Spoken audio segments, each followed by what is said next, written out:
Hej og velkommen til de seneste nyheder her på TV2. Emnet, der har toppet de seneste par dage i medierne, omhandler det nye lovforslag, DF har kommet med. DF vil have lukket grænsen, så der er ingen flygtninge, der kan integrere sig. Det har altså skabt stor diskussion blandt de forskellige partier i Folketinget, da der altså er mange forskellige delte meninger om lovforslaget skal vedtages eller ej. Vi stiller nu om til Per Kjærsgaard, der lige vil uddybe, hvad grundlaget for det her nye lovforslag det indebærer.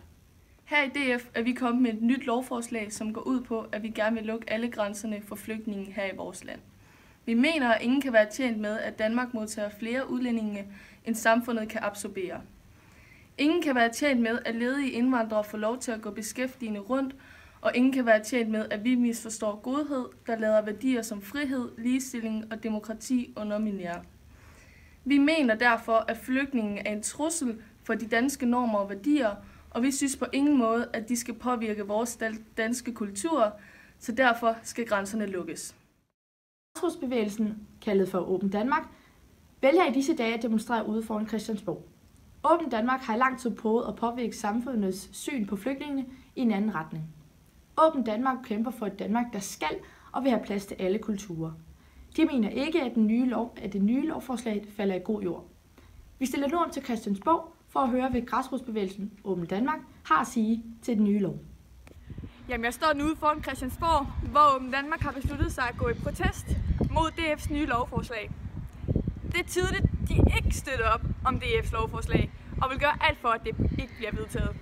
Men vil du for Åben Danmark ikke lige uddybe, hvorfor I ikke er interesseret i, at det her lovforslag skal vedtages? Jo, altså jeg går fuldt ind for vores organisation Åben Danmark, og vi er stærkt imod Dansk Folkepartis nye lovforslag om at lukke grænserne for flygtninge. Flygtninge er mennesker ligesom os, og det er ikke dem, som har valgt, at der er krig i deres land. Det er ikke dem, som har valgt at flygte. Det er dem, som har store og grusomme oplevelser i bagagen, og derfor bør vi hjælpe her i Danmark. Vi har brug for et Danmark, der er åben. Et Danmark, der er åben for nye kulturer, og det kan kun gøre dagens Danmark meget bedre. Nu har vi fået lidt mere at vide fra DF, hvad det her lovforslag det går ud på. Og vi har også hørt en kommentar fra Græsrodsbevægelsen Åben Danmark. Men vi skal også lige høre en kommentar fra Enhedslisten, DF's største diametrale modsætningsparti, Pernille Skipper, som også lige vil knytte en kommentar, hvorfor det er, at hun ikke støtter op omkring lovforslaget.